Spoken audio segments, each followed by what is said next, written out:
Ya pemirsa, Hari Raya Idul Fitri 1 Syawal 1446 Hijriah akan kita rayakan bersama pada hari Senin atau besok hari. Pengumuman tersebut tentunya disampaikan secara langsung oleh Menteri Agama. Dan berikut kita simak beritanya. Menteri Agama Republik Indonesia, kami persilakan untuk Hari Raya Idul Fitri 1 Syawal 1446 Hijriah akan kita rayakan bersama besok, hari Senin tanggal 31 Maret 2025. Pengumuman tersebut disampaikan Menteri Agama Nasaruddin Umar setelah digelar sidang isbat di Kementerian Agama Sabtu sore kemarin. Keputusan penentuan tanggal 1 Syawal tahun ini diperoleh melalui metode hisab atau penghitungan yang diverifikasi dengan metode ruqyat atau pengamatan. Mengapa? Nah, kita lihat ke sini istimewa. Pada hari ini, Sabtu 29 Maret 2025, yang bertepatan dengan tanggal 29 Ramadan 1446 Hijriah, telah masuk laporan dari para petugas ruqyah di berbagai daerah di Indonesia yang telah melaksanakan pengamatan hilal. Dan tim penerima laporan ruqyah di pusat telah mengkonfirmasi bahwa hilal tidak terlihat. Ketiga, forum sidang sepakat bahwa laporan ruqyat yang masuk sesuai dengan data hisab yang telah dihitung dan masih dibawa kriteria imkanur ruqyah atau dalam Mabimsa yang diaplikasikan juga oleh negara-negara anggota Mabims. Saya jelaskan, Mabims itu adalah perkumpulan menteri-menteri agama Asia Tenggara, Brunei Darussalam, Indonesia, Malaysia, dan Singapura.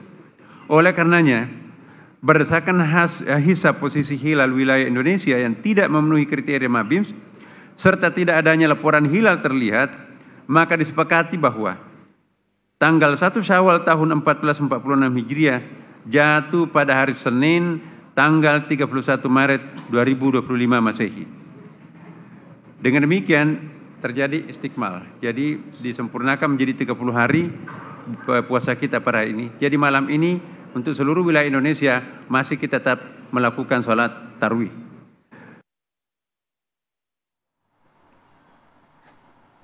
Alhamdulillah akhirnya kita tahu bahwa besok adalah Lebaran dan itu tidak ada lagi hari kedua ya. Betul, semuanya Lebaran besok rata. 31 Maret. Nah ini adalah hasil dari sidang isbat dan juga Ruqyatul Hilal yang diselenggarakan Kementerian Agama kemarin, kemudian diumumkan langsung oleh Menteri Agama Nasaruddin Umar. Nah untuk membahas terkait dengan bagaimana jalannya Ruqyatul Hilal kemarin, sudah bersama kami Bapak Arsyad Hidayat, Direktur Urusan Agama Islam dan Bina Syariah Ditjen Bimas Islam Kemenak Republik Indonesia. Selamat pagi, Assalamualaikum Bapak. Assalamualaikum. Selamat pagi, Assalamualaikum. Sehat Bapak? Alhamdulillah baik. Baik. Puasa masih lancar ya Pak? Wow. Hari Hari terakhir harus lancar. Harus. Ya, Bapak nggak mudik?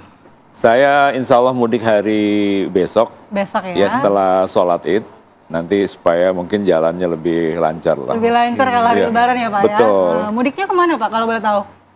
Mudiknya ke tempat istri ya, ke Kudus. Kudus. Kudus, Jawa Tengah. Oke Pak Arsyad, kita mau tahu nih, Betul. jalannya Ruqyatul Hilal kemarin kemudian akhirnya diputuskan bahwa Lebaran ini secara bersama-sama diselenggarakan pada 31 Maret 2025.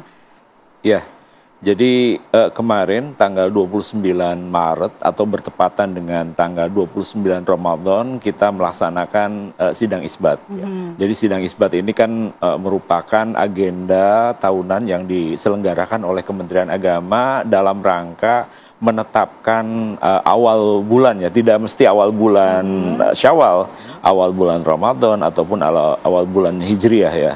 Nah, sidang isbat melibatkan seluruh komponen bangsa, baik mewakili ormas Islam, mewakili para pakar, mewakili juga dari instansi lembaga seperti BMKG, kemudian BIG, kemudian BRIN, yang mereka merupakan pakar-pakar dalam bidang astronomi. Jadi kita ingin mendengarkan apa yang menjadi istilahnya hasil perhitungan mereka, hasil observasi mereka, ya. Kemudian kita juga nanti memadukan dengan hasil ruqyah yang kita selenggarakan di tahun 2025 untuk awal Syawal ini di 33 titik. Pertanyaannya kenapa 33 titik, satu titik kenapa? Karena satu titik di Bali kebetulan bersamaan dengan Nyepi. Kita menghormati betul keyakinan umat Hindu yang sedang melaksanakan Nyepi, jadi di 33 titik. Nah, dari hasil observasi itu nanti kita gabungkan dengan hitung-hitungan hisab. Nah, itu nanti diputuskan ya, sebagaimana mungkin Bapak Ibu ya para pendengar juga tahu bahwa kemarin ya sampai maghrib di wilayah barat tidak ada satupun yang melihat hilal. Berarti sama sekali tidak ada ya? Tidak ada. Karena kalau sebelumnya kan pada 1 Ramadan itu kemudian ditunggu hasil dari Aceh, betul, paling barat ternyata terlihat. Iya, iya. Jadi dari paling timur, tengah, terus di hampir barat ya, barat pun paling daerah-daerah Lokma, daerah-daerah pantai sebelah barat Sumatera di Aceh gitu ya. Baru ada 2 orang yang bisa menyaksikan hilal, dan itu akhirnya diputuskan ya kita di tanggal 1 Maret itu menjadi awal Ramadan ya kan. Kenapa katanya? Kan Aceh kan paling barat, sementara timur atau mayoritas kan tidak terlihat. Karena Aceh itu kan wilayatul hukmi. Iya. Satu wilayah bagian dari NKRI, itu juga menjadi landasan kita untuk menetapkan ya. Jadi tidak mesti harus di tengah atau di timur ya, tapi di daerah sekecil apapun wilayah NKRI itu masuk wilayatul hukmi kita. Oke, Pak Arsyad, kemudian juga kita penasaran mungkin ya bagi masyarakat yang awam begitu ya, apakah pemantauan hilal sendiri untuk menentukan tanggal awal puasa dan juga untuk menentukan awal lebaran itu apakah sama atau berbeda sih sebenarnya? Sama, secara prinsip sama ya. Jadi gini, masing-masing emang ada pendekatan atau metodologi yang mungkin sedikit berbeda ya. Seumpamanya kita tahu Muhammadiyah. Ormas Muhammadiyah punya cara dengan menghitung hisab adanya wujudul hilal. Jadi angka berapapun yang muncul di atas ufuk, ya kalau seumpamanya 0,5, 1 ya, itu sudah dianggap bulan baru. Ya, kemudian ada metode ru'yah. Metode ru'yah itu mereka harus mengobservasi dari hasil hitung-hitungan itu, kira-kira dari hasil observasi itu terlihat atau tidak. Kalau seumpamanya hitung-hitungan tidak terlihat, maka tidak bisa. Walaupun hitung-hitungan tadi sudah di atas angka 1 ya. Nah, kemudian ada lagi nanti imkanur ru'yah. Imkanur ru'yah ini yang dipergunakan mungkin saat ini oleh ada beberapa ormas Islam seperti Persis. Kemudian juga saat ini juga imkanur ru'yah sudah kita buat kriteria mabim juga ya, di angka 3 derajat ya, ketinggian 3 derajat, kemudian sudut elongasinya 6,4 derajat ya. Nah, itu kita punya cara untuk menentukan bahwa visibilitas hilal itu baru bisa dilihat di ketinggian 3 derajat, kemudian 6,4 elongasinya. Jadi ada 3 pendekatan yang coba kita lakukan ya, dan ini pendekatan ini pasti dilakukan setiap kali sidang isbat, baik awal Ramadan ataupun awal Syawal. Berarti metodenya sama ya, sama, Pak? Sama. Nah, banyak juga kan yang memprediksi sebelumnya bahwa sepertinya Lebaran tahun ini akan berbeda nih. Banyak yang bilang begitu, Pak. Tapi akhirnya ditetapkan sama. Kira-kira landasan utama sehingga ini sama karena kan juga dihisab sebelumnya prediksinya memang 31 Maret ya, Pak ya? Iya. Jadi gini, ketinggian hilal di tanggal 29 Maret atau 29 Ramadan ya, ini hampir seluruh wilayah daerah Indonesia itu minus. Dari minus 3 derajat sampai minus 1 derajat. Artinya kalau hitung-hitungan itu ya pasti disepakati lah ya.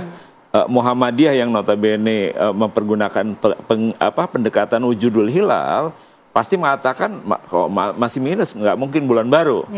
Kemudian NU ya yang mengatakan, apalagi NU kan mungkin harus di atas sekian derajat gitu, pasti nggak terlihat. Kalaupun terlihat itu mungkin ya bisa diingkari gitu ya. Kemudian imkanur ru'yah tadi yang kriteria mabim yang 3 derajat udah pasti menolak kaitan dengan angka minus 1 sampai angka minus 3 derajat tersebut. Iya, mungkin juga itu Philip mau bertanya ya, hilal itu sebenarnya apa sih gitu. supaya lebih paham, Pak. Mungkin nanti tertarik buat ikut lebaran gitu.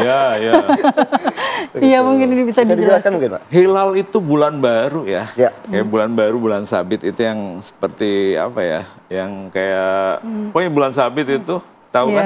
Awal bulan. Gitu awal bulan. Nah, pada saat pemantauan itu yang harus terlihat tuh seperti apa, Pak? Ya biasanya emang kalau angkanya juga masih kecil, itu nggak terlihat gitu, nggak. Ya kalau biasanya kita kan pakai teropong ya, itu pun kadang tidak semua orang yang melihat atau menggunakan teropong juga bisa melihat.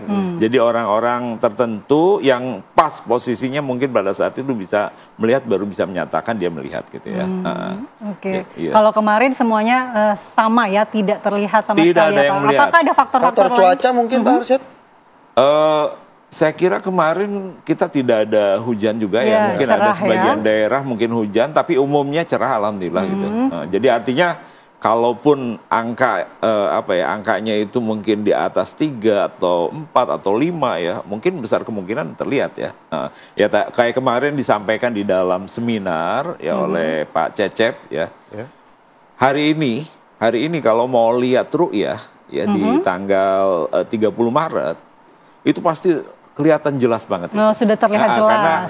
Karena udah di atas angka 8 derajat itu. Jadi kalau di atas angka itu pasti kelihatan sekali gitu. Mungkin apa yang kemudian membedakan Lebaran di tahun ini dan di tahun sebelumnya, kalau menurut sudut pandang Pak Arsyad seperti apa?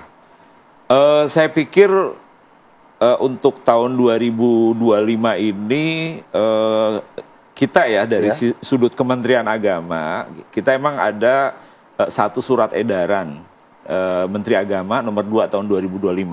Nah, surat edaran tersebut salah satunya mengatur kaitan dengan posko mudik yang kita jadikan dari masjid-masjid yang ada di arus mudik. Dan ini membantu ya memecah istilah kan di rest area padat sekali. Ya, nah itu bahkan ada yang sampai di bahu jalan. Itu kan berbahaya sekali. Nah, kita, Kementerian Agama membuka masjid-masjid yang ada di jalur mudik, tidak hanya di Jawa, Sumatera, Kalimantan, Sulawesi, seluruh ini. Ada 6.800 masjid kita buka untuk jamaah kalau seandainya lelah setelah mungkin mengendarai kendaraan sekian jam, kan butuh istirahat kan. Nah itu bisa beristirahat sekaligus sholat ya, pas waktu-waktu menjelang waktu buka di masjid-masjid juga disediakan takjil juga. Kemarin saya berkunjung ke Tanjung Pura, Kerawang. Oh luar biasa itu ya, terutama pemudik motor kebetulan melalui Pantura ya. Itu padat sekali. Jadi anak-anak kecil itu sambil sambil tidur-tiduran, sambil bercanda. Ini luar biasa. Jadi mudik menenangkan dan menyenangkan itu terlihat sekali. Anak-anak lari-larian dari sana kemari gitu ya. Di samping orang tuanya juga sedang melaksanakan sholat Jumat gitu ya. Ini menurut hemat saya juga satu fenomena baru di tahun 2025 ini. Dan kemarin juga disampaikan oleh Pak Menteri Agama bahwa alhamdulillah respon positif dari berbagai pihak kaitan dengan keikutsertaan Kementerian Agama mendukung program mudik para pemudik ke kampung halamannya masing-masing. Baik, terima kasih banyak Pak Arsyad. Alhamdulillah ya. Himbauan juga untuk masyarakat dan kalau besok Lebaran juga mungkin apa yang ingin disampaikan kepada masyarakat Indonesia begitu Pak? Ya, pertama di dalam surat edaran itu yang jelas disampaikan bahwa